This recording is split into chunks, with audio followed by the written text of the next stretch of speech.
Hello and welcome to the True North Show. I'm your host, Megan North, and I'd like to start by thanking the sponsors of the show, Quantum Awakening, Beth Lewis, Anne C. Clark, and my lovely guest who paid to be featured today.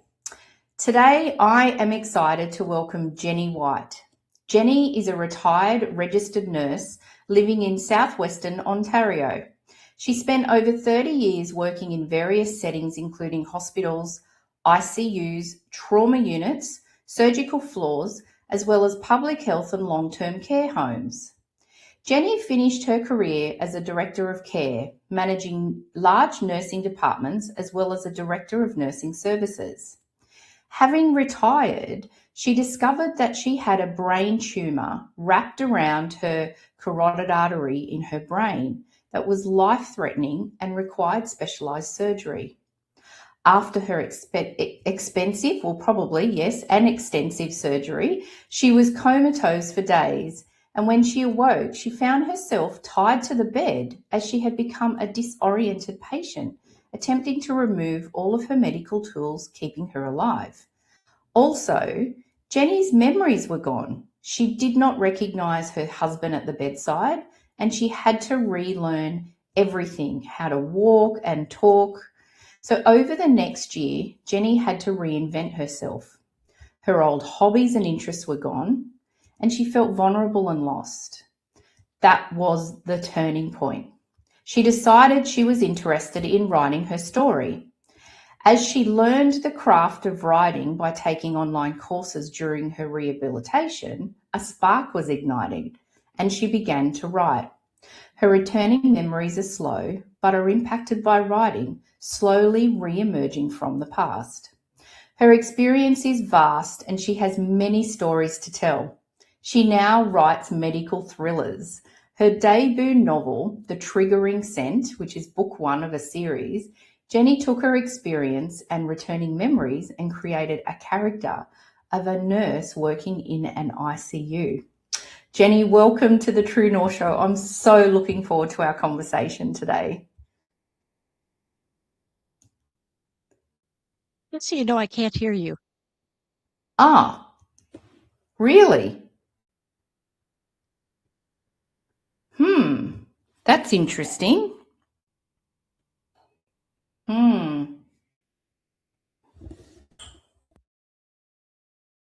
That's really interesting. You still can't hear me?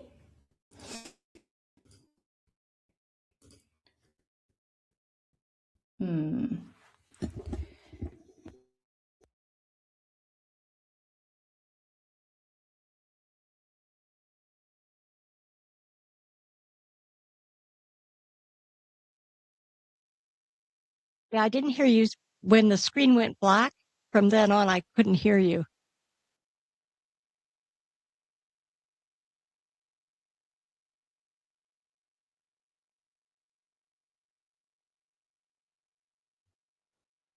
Weird.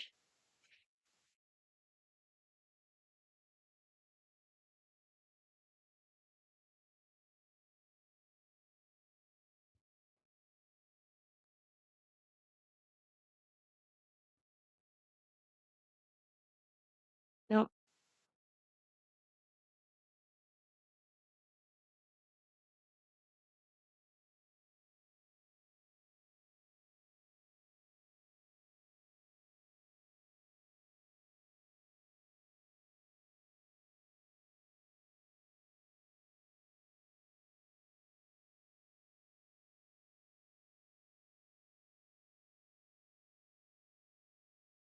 So I'm just going to resume. Okay, all right, I'm going to run the intro and then we'll go. Okay. Okay.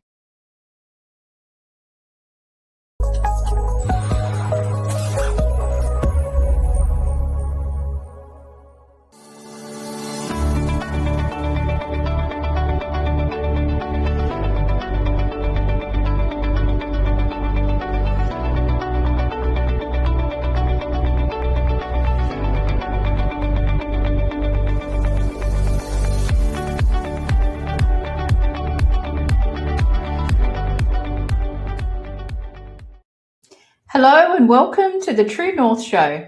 I am your host, Megan North, and I would like to start by thanking the sponsors of the show, Quantum Awakening, Beth Lewis, Anne C. Clark, and my lovely guest who paid to be featured. Today, I am so excited to welcome Jenny White. Jenny is a retired registered nurse living in Southwestern Ontario.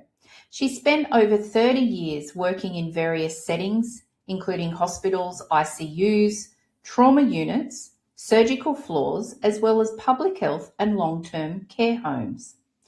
Jenny finished her career as a director of care, managing large nursing departments, as well as a director of nursing services.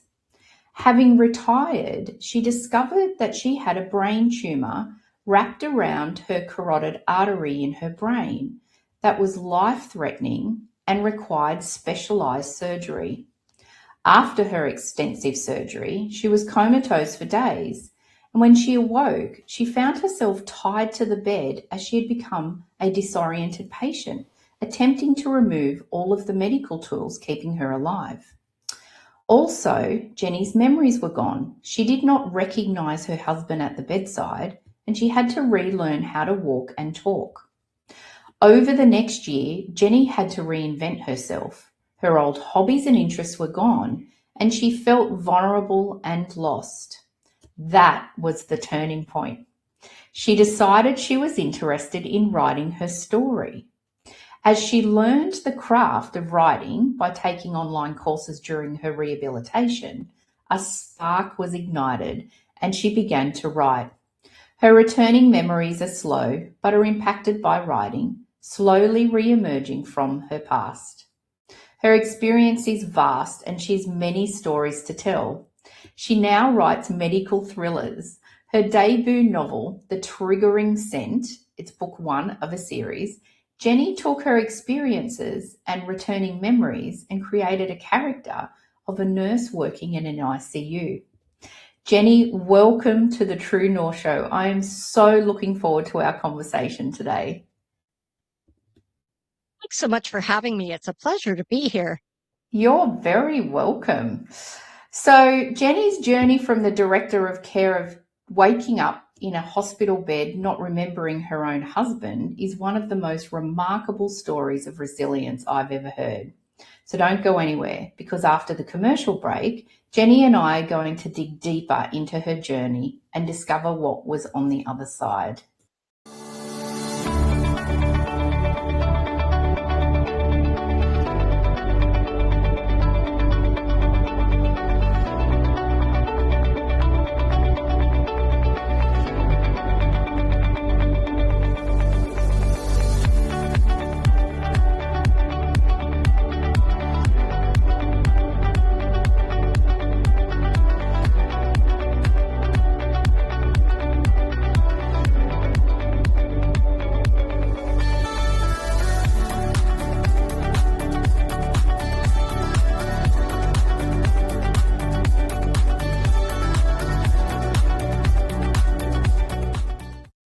Welcome back to the True North Show. I'm here with retired nurse, brain tumour survivor, and now debut novelist Jenny White. Jenny, let's start right at the beginning. So what was the defining moment that led you to pursue your true passion and purpose? And in particular, why was it nursing? Actually, I do remember this. So, what really happened is I was on a road trip with my family, and I was probably about 6 or 7 at the time. And we were driving on an interstate, and we came across a very critical collision that had happened. And it had really just happened because people were still responding by trying to get out of their cars. And I remember looking out the back window of the car and seeing people covered in blood and wandering around aimlessly looking for help, and emergency services hadn't gotten there yet.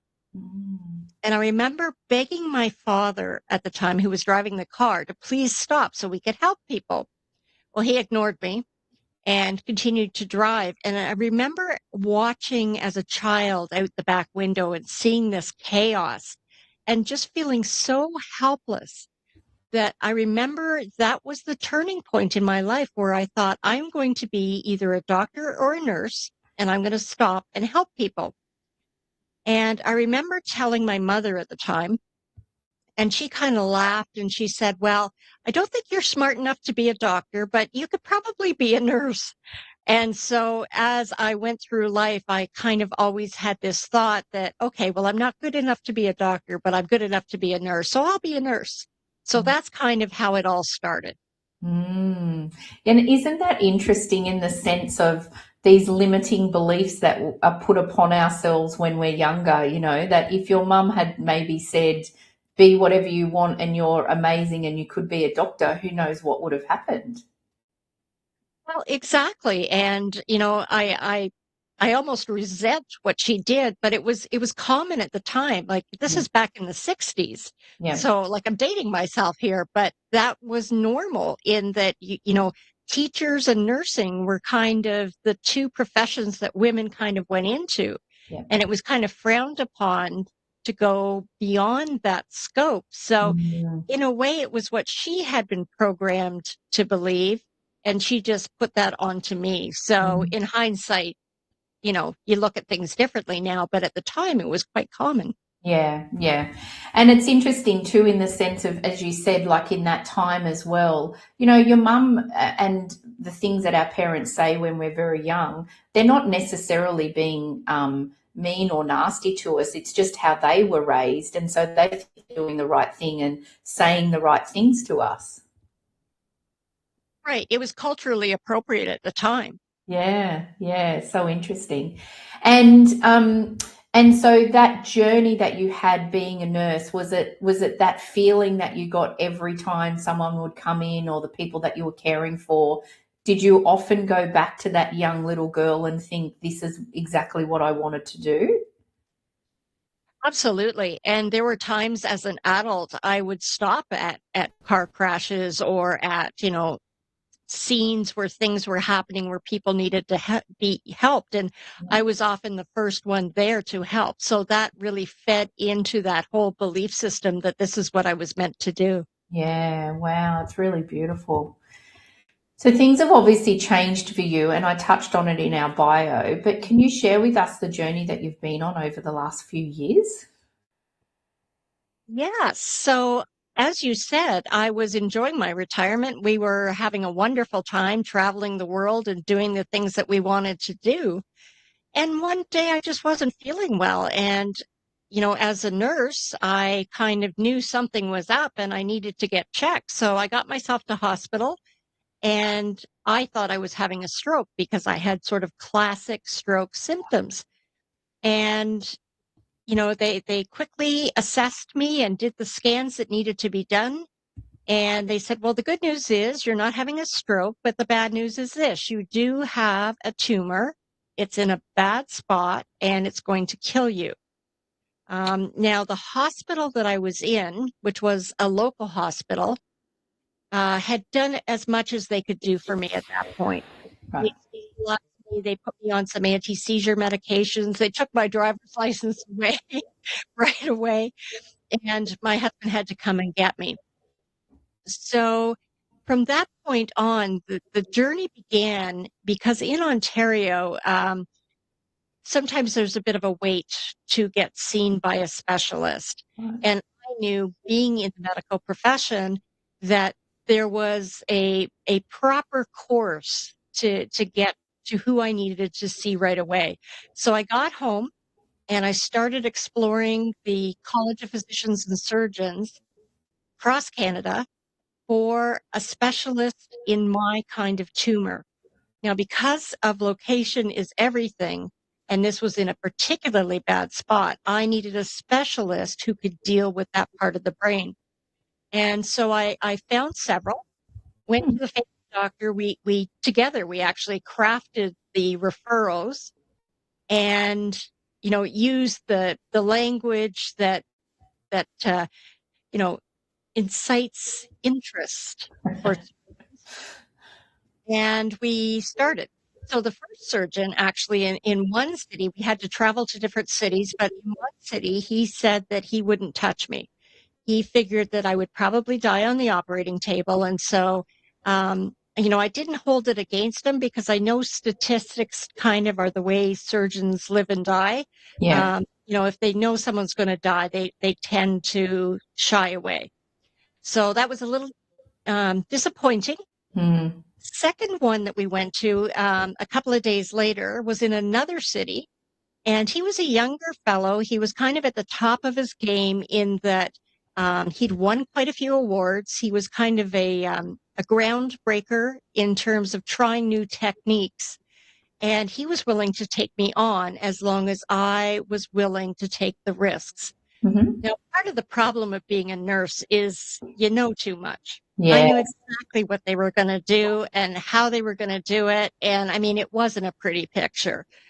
But my choice was do nothing and die, or take a chance and possibly die. Yeah. So it didn't take long to make that decision. We signed the consent that day. We went and we had all of the pre-op stuff that you needed to have. And then I was put on an emergency cancellation list so that the first available OR that came up where he wasn't already in surgery, he would do my surgery. It was only a couple of weeks because it was over Christmas, actually, which is a terrible time for this to happen. And Yeah. I couldn't enjoy Christmas with my family because all I could think of is, well, this is probably my last Christmas. Yeah. And the family were struggling with this life-changing fact that this might be it for me.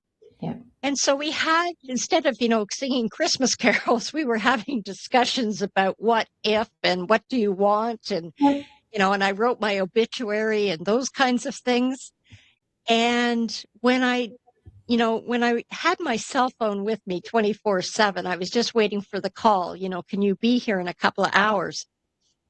Well, it was excruciating because every time the phone rang, your heart skipped a beat and you just were on constant edge. Mm. Anyway, the surgery happened, which was a good thing. And I was alive, but I was in a coma. Now, I didn't know about the coma until afterwards, obviously. Mm. But when I woke up, I was tied to the bed because I'd become the patient from hell. And we have a saying, that nurses make the worst patients. I kept it alive. I kept the myth alive. I was difficult. And part of it was I was probably just so disoriented and confused, and my brain was swelling, and Mm. it made sense, but it didn't make sense. Yeah. So when I woke up and I realized I didn't recognize the guy at the end of the bed, I couldn't speak, they weren't understanding me, and I thought I was being very clear. Mm. And the fact that they tried to get me up walking because I'd been in bed too long, and I couldn't walk. Something we take for granted that we do automatically, I couldn't do it. Mm. That's when I knew I had a big problem. Mm. It was like, Houston, we have a problem here. Mm. And I knew that things were completely different going Mm. forward. Yeah. And was there any, I mean, you'd lost your memory, but was there do you think that there was an unconscious or subconscious piece of you that thought, actually, I know that this is a real issue because I remember somehow being a nurse, and if I was on the other side, I would be looking at this really worried? Well, it's funny. Distinctly remember waking up sort of in my nurse brain going, okay, yeah, I know where I am. I'm in an intensive care unit. I recognize the smells. I recognize the sounds. Yeah. I recognize the equipment. So that part of me was not the least bit worried. It was like the Jennifer side of my brain had gone on vacation and there was just like nothing there. Right. So yes, the nurse in me was concerned because of what was happening, but the Jennifer part of my brain was gone, and I Mm. just wasn't functioning as my old self at all. Mm. Wow, that must have been so confronting. Just so like there's It so was. many things around that. Yeah. Wow. Yeah, it was a shock. It was a shock. I knew, again, the nurse in me knew that there could very well be problems. Yeah. I'm not really sure what I was expecting, but I knew there would probably be challenges. Yeah. And, it was just, okay, I'm in a pickle here. I'm going to have to figure something out. Yeah. And so, from the conversations that we've already had, and my audience already know that I'm a very spiritual person. So, I'm curious to know if you believe that the brain tumor and then what transpired afterwards, do you think that that was supposed to happen to then put you on a new path?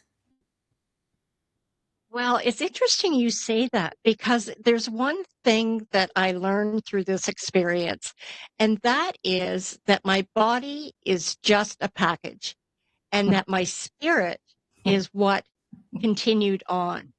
So um, the package got fixed, but the spirit kind of was going, okay, you've got a whole new reset here. Do something different. And Mm, when I talked to the universe and my God, and I said, what was this all about? yeah. The message I kept hearing back was, you weren't paying attention and you're not done yet. And I thought, oh, okay. Okay, I can live with that. Yeah. But you got to help me a little bit here. Isn't that interesting? And so when you heard that message, like, can you then think back, or I don't know, do you have a memory, any memories of the nudges that were happening in your life to take you up to that point? No. No, not specifically. No, it was like I had to get hit over the head with a hammer just to kind of get me going on a different path, which is really quite interesting. Very interesting, isn't it? Yeah. And I think that that often Yeah. happens, right? Like the universe will be very gentle and it'll just be tapping you on the shoulder. And then if you're not listening, it starts to nudge you a little bit more and then really starts to nudge you. And if you're really not getting it, something dramatic really happens. Yeah. Yeah. It seems that way. Wow. Oh my goodness. It's just extraordinary. Really, really interesting. Yeah. And so I mean, there's been such a journey on so many aspects and different levels for you of the recovery Yeah. that you've been on. So what about your relationship with your husband? He must be so patient and an incredibly amazing man to have been on this journey with you, but then your family and friends as well. Well, certainly my husband has been. He's been great. He's helped me through numerous different challenges over the course of our relationship. Um, I feel so bad for him because I broke his heart, when I didn't recognize Yeah. him at the bed, and it profoundly changed him. Mm, Um, he never stopped caring. He never stopped being there for me, but I know he struggles with a 30-year marriage that I don't remember. yeah. Um, and bits and pieces come back, but in no particular order, and something will trigger a memory. For example, about a month ago, we went to a family wedding, Hmm. and I knew all the family members. I don't remember specifics about them, but I kind of recognize them as people I should know. So Yeah. I almost had to like reintroduce myself to people. And then after the wedding was over and we were driving home, I realized I couldn't remember my wedding. And so that just broke my heart. And I had, my husband and I, we curled up in a ball together and he just walked me through what happened at our wedding, what I was wearing, who was there, what we ate. I Yeah. mean, it was just kind of bizarre, but Yeah. it didn't really trigger any memories for me. Yeah, and two things on that. So I think probably, and you're very tuned into from a spiritual and soul level point of view. So people, when you meet them, as you said, you didn't you kind of recognize them, but I guess from an energy point of view, you would start to feel that connection, right? That okay, this person feels familiar to me, so I'm going to lean in and have a conversation with them. Yes, and I end up faking a lot. Like I can't remember names. I end up faking sort of starting the conversation as if, everything's fine. Yeah, And I pick up on the clues of what they say to me and start thinking, okay, did that happen? Who was this? And what yeah, was I doing? yeah, When yeah, did that happen? yeah. So it's scary and it's unnerving and it makes you feel really vulnerable. Yeah, definitely. It's almost like you've got a real life mystery novel going on in your life, like you're living it. Yeah, it Yeah. is. It is. And you never quite know what's coming next. Yeah, definitely. And the other thing about your husband as well, I mean, this is a great opportunity for you two to renew your vows and have a big wedding and a party, create a new wedding memory. It's true. Although, because my personality has changed somewhat, we're still navigating, Yeah. the whole relationship. We basically have started from scratch Yeah. because I couldn't remember. We kind of came to the conclusion, well, we have a choice here. We can either split and go our separate ways, Yeah.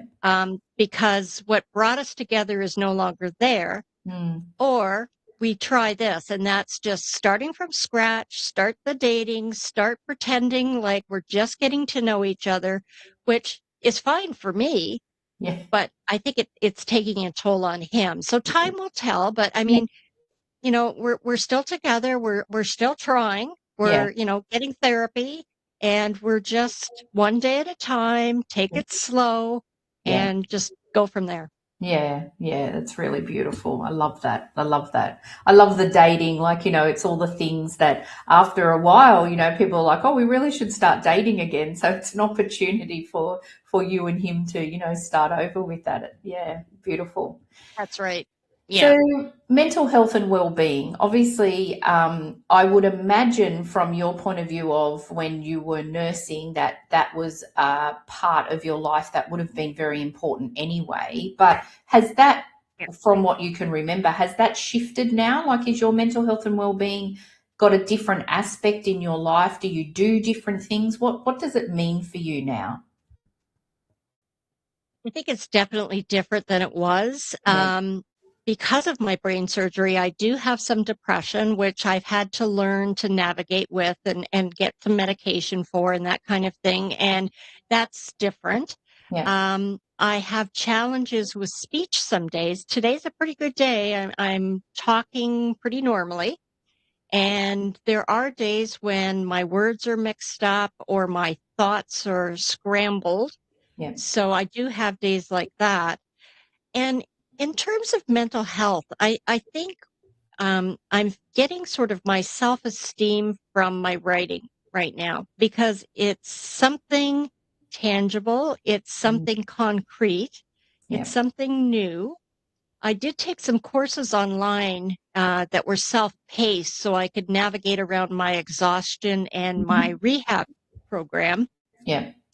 And by learning new things, I think that helped Mm, rewire my brain a little bit. And when I was working with my speech pathologist, he had said to me, since we're having still struggles getting you to actually be able to say words, try writing things down. And that was successful in that the words I was putting on paper made sense and it was the word I wanted to be there.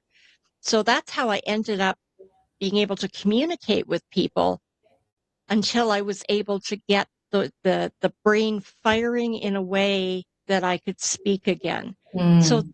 that was incredibly frustrating because I Oh, was used to talking. I mean, as a nurse, you talk for a living. mm. You're talking to patients, you're talking to families, you're talking to colleagues and staff.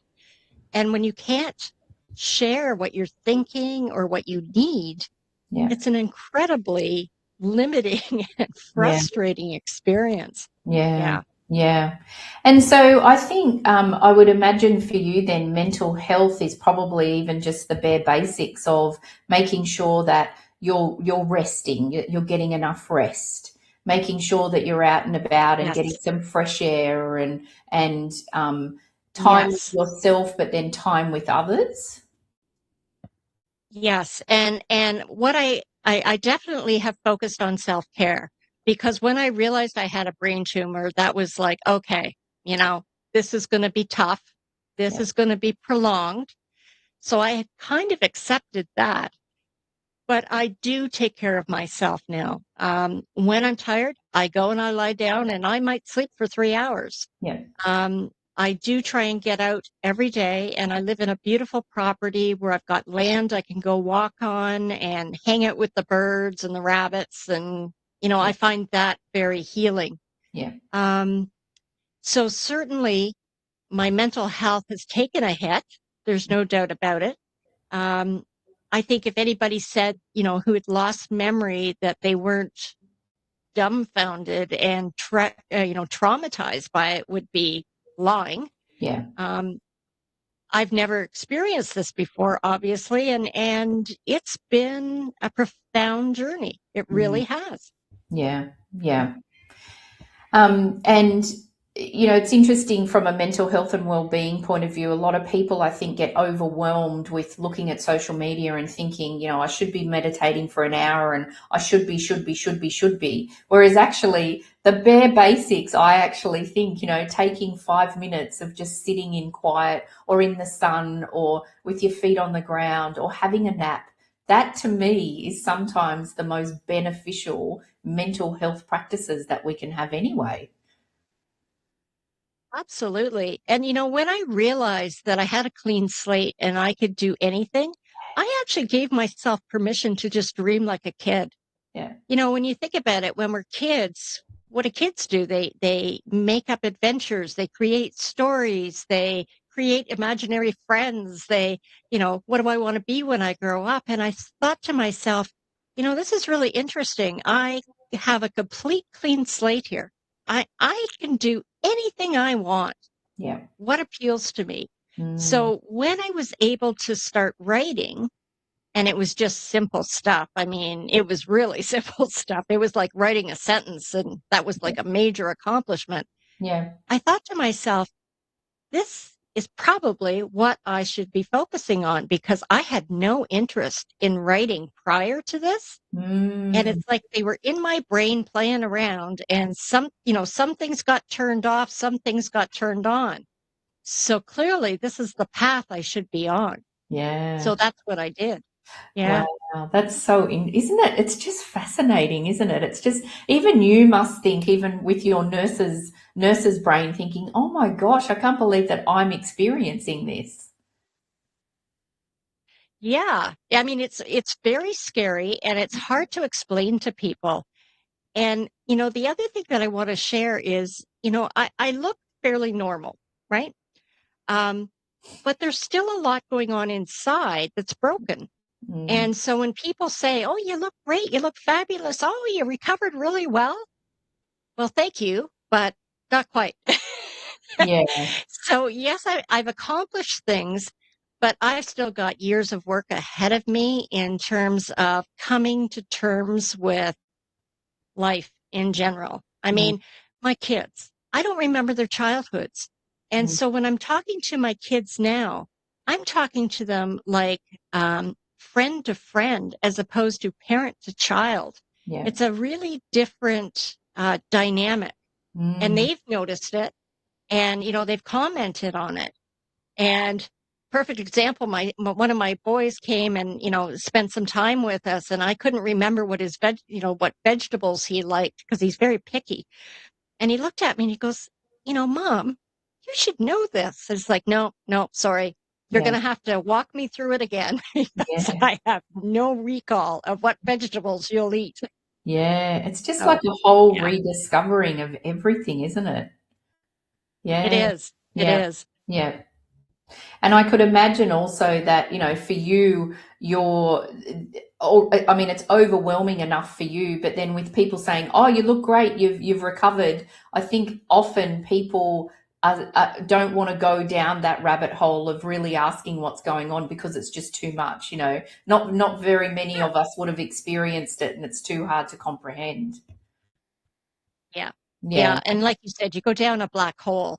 But, I'm trying to stay positive. Every day I find something that I'm successful at, and some days are good and some days are not good. And I accept that and I acknowledge it.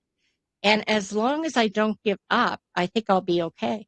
yeah, absolutely. That mindset, right?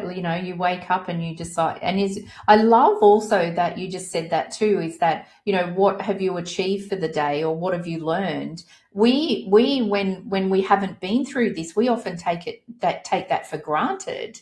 And so, it's those simple things too that actually are probably dropping in each day for you, that you're reflecting on where you were yesterday to today, and oh wow, I've learned this today, not taking it for granted. Absolutely. And one of the reasons that I want to share my story with people is not for people to feel sorry for me, because there's no need to feel sorry for me. It's more to just share the journey, that change is possible, that reinvention is possible, Yeah, and that we actually have more control in our lives than we think we do. yes. So when you're offered a clean slate where you can do anything and give back any way that you want to, you have to be grateful that you're alive. You have to be grateful that you have the opportunity and the skills to figure it out, Mm, right? My mind is still working, so that's a good thing, yeah, yeah, yeah, and I don't take that for granted. yeah, I'm blessed to wake up every day, and I talk to the universe and I say, thank you for giving me another day. yeah. Let's make it a great one. And I just put together a plan that has me focus on me and Mm, how I can give back. yeah, beautiful. Thank you for sharing that. It's really special. You're welcome. And so, what about grounding? Have you got any grounding practices? Have you got things that you do that you just think, oh my gosh, like my head is literally in the clouds. I need to bring myself back here to earth? Well, I do actually try practicing gratitude every day. And that was one of the things that, I had a lot of time on my hand there for, for a Yeah, bit. yeah, And so, because my brain was actually functioning and I could read and I could explore on the web, I looked around and I looked at a lot of different things and I read some books on empowerment and sort of the laws of the universe and that kind of thing. And so I came to realize, that's where I really came to realize that I was a spiritual being having a human experience. And therefore, the universe could help me do whatever I wanted. yeah, And so I've kind of internalized that into being grateful every morning and just sort of listing a few things about gratitude. In my previous life, I took it for granted, I think, because I don't remember specifically doing that, yeah, but I found it helpful. So yeah, in terms of grounding, that works for me. And I make sure that I'm sitting by a window that's got beautiful views and I'm watching the birds and the trees and just taking in the simple stuff yeah. that is really miracles in itself, right? Yeah, yeah. And often the things that we forget about when we get in our own heads about other things is that it's if you bring it back to the simplicity of just being grateful for having a roof over your head and your family around you, actually at the end of the day, that's the Yeah, most important thing. Yeah, absolutely. yeah. So let's talk about the book. So the triggering Right? scent. So Yes. I mean, and you and I touched on this when we met originally, and I thought, and I did ask you this, but I would have thought that automatically people would write a biography, right? An autobiography of what's happened and your journey. So I'm curious as to why you chose this type of writing. What's the what's the thinking around that? Well, you'll laugh at this because it did start out kind of as an autobiography, and I showed, first couple of chapters to my spouse, and he looked at it, he goes, "Nobody wants to read this." And I thought, "Oh, okay. Well, I did it more to just explore and express my feelings. It was kind of a journey of healing for me. Yes. So, like I said, I went back and um, I took some courses to kind of get a handle on the craft of writing because I wasn't a writer. I wrote academic papers, but they're completely different than Yeah. fiction. So I had to learn. Yeah. So that helped. And as I was kind of going through that, I was thinking, okay, well, they tell you that you should write about something you know. So I thought, okay, what do I know? Well, I have 30 plus years as a nurse and I know what it's like to be a brain tumor patient. That's what I'm going to write about. So I created a character who is a nurse and she's in her 30s. I'm in my 60s. So a little different there. And I gave her a brain tumor and she had surgery. Now, her outcomes were not as good as mine, but she did share some of the same characteristics that I had, which were things like memory loss and not recognizing people and having speech difficulties. And I had her go back to work after about a year into an ICU environment. Now, I had worked in an ICU trauma unit and I loved it. And Mm. I loved it for a couple of reasons. One was you had to know what you were doing. You had to have extra education. You had to be on top of your game all the time. Yeah. And it was a fast paced, stressful, complicated place to work. But I Mhm. loved it because it was a challenge. Yeah. So I put her back into an ICU. And with the challenges that I gave her, she struggled to go back to work for obvious reasons. Yes. And the triggering scent, one thing I noticed with my brain surgery is my sense of smell became much more acute. So I Mm. could smell something being cooked. I couldn't identify what it was, but I knew it was something that I liked. So I took that issue and I create a scenario where she has a smell that triggers her memory. And then she realizes that the scent belongs to the neurosurgeon who messed up her surgery. Oh. And the conflict, yeah, the conflict arises because she realizes he's now working in her hospital. She had her surgery in a different city. He's transferred to her hospital and is now working side by side. And she has an ethical dilemma. How am Mm. I going to stop him from hurting other people? And am I willing to risk my nursing license to do it? And so that's where the book sort of comes together and creates a medical thriller. Wow, it sounds incredible, just amazing. And Yeah, oh my gosh, I love this. I love this. And so it's book one of a series. So is she going to be it your is. constant character through the book series? Yeah. Yeah. Yeah. So that's the plan. I'm going to move her into different healthcare environments. So the first one, she's in an ICU. And then she realizes she's putting her patients at risk and Yeah. she really shouldn't be nursing there. Yeah. So she moves into administration and she runs a nursing department in a long-term care home or a nursing home. Yeah. And so what I did, because I have that history, I took the stories that kind of came back to me and I put them into the book. Mm, So it's a bit of real life and it's a bit of fantasy and it's a bit of horror, all yeah. kind of wrapped up into what could possibly go wrong in a nursing home. So yeah, Wow. And so book two, is that still in, are you still writing that or are you close to publishing? I'm close to publishing. I signed off on it just the other day, so it's going into pre-production. So it will be out in a few months, sort of towards the end of the summer. Yeah. Fantastic. Wow, that's amazing.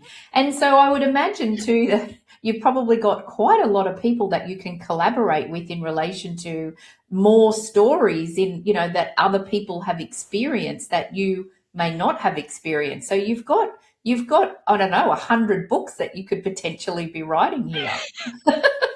Yeah, potentially. I don't think it will be 100, but as long as I'm having fun, I'm Yeah, going to do it. yeah, I'm not going to win a Pulitzer Prize or anything like that. Not yeah, a chance. yeah, But you know what? I'm doing it to entertain. I'm doing it to actually raise some issues about what's happening in healthcare right now. yeah, Um, it doesn't matter what country you're in, they're all facing similar challenges, things like budgets and lack of staffing and staff burnout and violence in the workplace and all kinds of things. So all of those are added to these books to kind of give it a real sense of realism, but to also challenge the readers to go, oh my God, I didn't know that happened. mm, yeah. And maybe we should do something about that. Yeah, absolutely. Yeah. Yeah. I love that. I mean the whole writing for you and this journey is like it's got so many pillars to it, hasn't it? Because it's helping you with your Yeah. memory,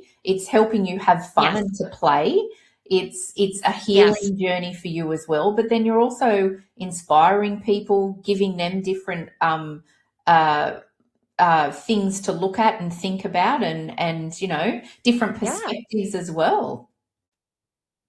But I'd also like to branch out into being like an inspirational speaker Mm, because I kind of look at myself as the perfect example of, going from coma to an author, a published author. yeah. So how does that happen, right? And how can that impact other people?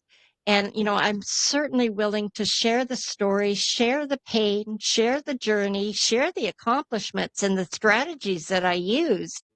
And who knows? I kind of have this belief that if I make a bit more, I can give a little bit more. Yeah, So yeah, there's that balance there, right? yeah, So, definitely. That's really beautiful. And so, what have you learned about yourself through the process of writing and publishing your first book? well, I've learned I don't have a lot of patience, which is the opposite of what I used to be.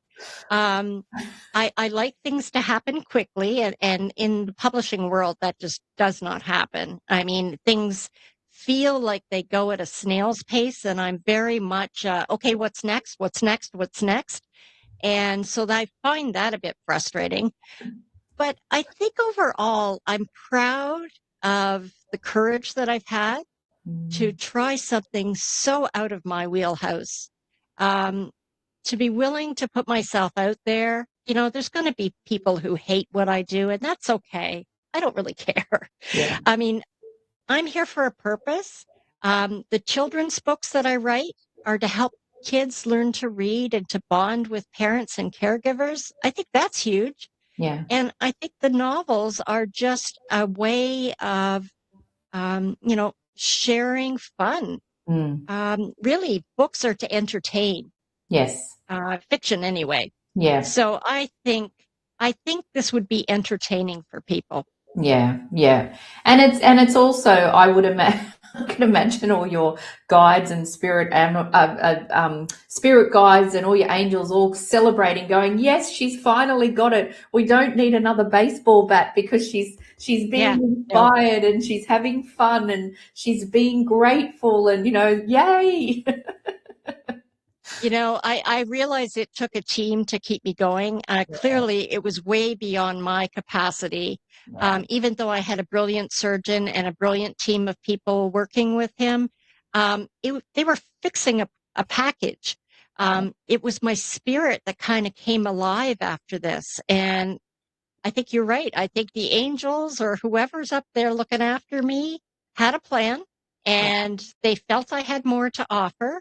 And so they kind of pushed me on a path that I wasn't expecting or really wanting to go on. yeah. But I came out of it the other side and I think I'm a better person for it. Mm, yeah, it's really beautiful, beautiful.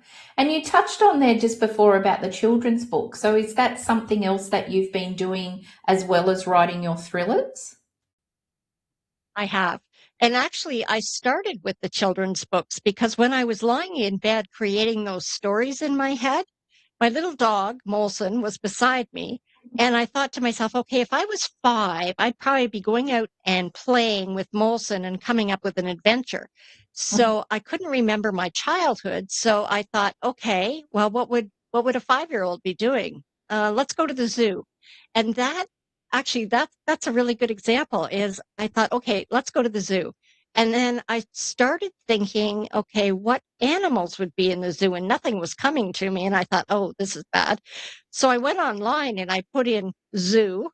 And of course, all the pictures of the animals came up. And so I'm looking, going, okay, that might be an elephant. And then I'd look down, yep, elephant and lion. And so it was like I reprogrammed myself based on a little bit of fantasy combined with hardcore facts. And I just kind of rebuilt things from there. So I created and trademarked the Molson and Jenny Adventure series. Oh, wow. And because I'm in Canada, I wrote 12 books in English and in French so that they can go to both sets of schools. And they're designed for like 6 to 8-year-olds to get them reading. And yeah, that's Wow. what I did. Just incredible. I love it. You'll have to put on your travel adventures coming to Australia and going to the Taronga Zoo, because it's like the most beautiful zoo that we've got here in Sydney, and the view Yeah. from the zoo is incredible. So you'll have to put that on your list of Yeah. travels. Yeah. Australia and New Zealand are definitely on the list. Fantastic. Great. Well, you have to make sure that you tell me when you're coming, because we can catch up and Yeah, that would be fabulous. yeah, definitely. Definitely. So, can you believe that we've actually only got a couple of minutes left already? Yes, I can. I can. I told you I could talk. Yeah.